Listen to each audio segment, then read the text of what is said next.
गौतम बुद्ध के प्रिय शिष्यों में एक ऐसा भी था जो बहुत आलसी था, परंतु वे उससे भी उतना ही स्नेह करते थे जितना अन्य शिष्यों को। एक दिन गौतम बुद्ध ने उस शिष्य को एक कथा सुनाते हुए कहा, किसी गांव में एक ब्राह्मण रहा करता था।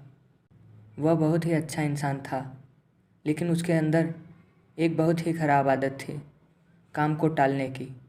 वह हमेशा ही आज के काम को कल पर डालता रहता था। वह मानकर चलता था कि जो कुछ भी होता है भाग्य से ही होता है।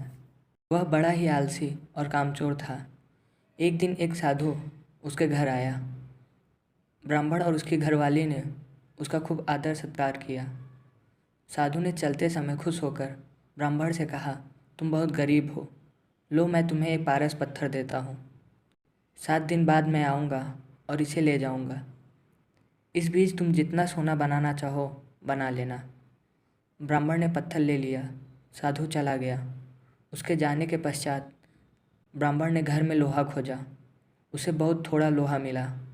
वह उसी को सोना बनाकर बेच आया और कुछ सामान खरीद लाया। अगले दिन पत्नी के बहुत जोर देने पर वह लोहा खरीदने बाजार गया तो लोहा कुछ महंगा था। वे घर लौट आया। 2-3 दिन बाद फिर वह बाजार गया तो पता चला कि लोहा अब पहले से भी ज़्यादा महंगा हो गया है। कोई बात नहीं, उसने सोचा 1-2 दिन में भाव ज़रूर नीचे आ जाएगा, तभी खरीदेंगे। किंतु लोहा सस्ता नहीं हुआ और दिन बीतते गए। 8वें दिन साधु आया और उसने अपना पत्थर मांगा तो ब्राह्मण ने कहा, महाराज मेरा तो सारा समय यूं ही निकल गया। अभी तो मैंने कुछ भी सोना नहीं बना पाया। आप कृपा करके इस पत्थर को कुछ दिन मेरे पास और छोड़ दीजिए। लेकिन साधु राजी नहीं हुआ। उसने कहा, तुम जैसा आदमी जीवन में कुछ नहीं कर सकता। तुम्हारी जगह कोई और होता तो पता नहीं अब तक कितना सोना बना चुका होता। जो आदमी समय का उपयोग नहीं जानता वह कभी सफल नहीं होगा।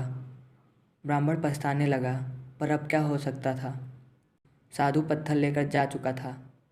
उसे अपने आलस्य और भाग पर ज़रूरत से ज़्यादा यकीन करने की कीमत चुकानी पड़ी। इसलिए कहा जाता है कि आलस्य ही मनुष्य के शरीर का सबसे बड़ा शत्रु है।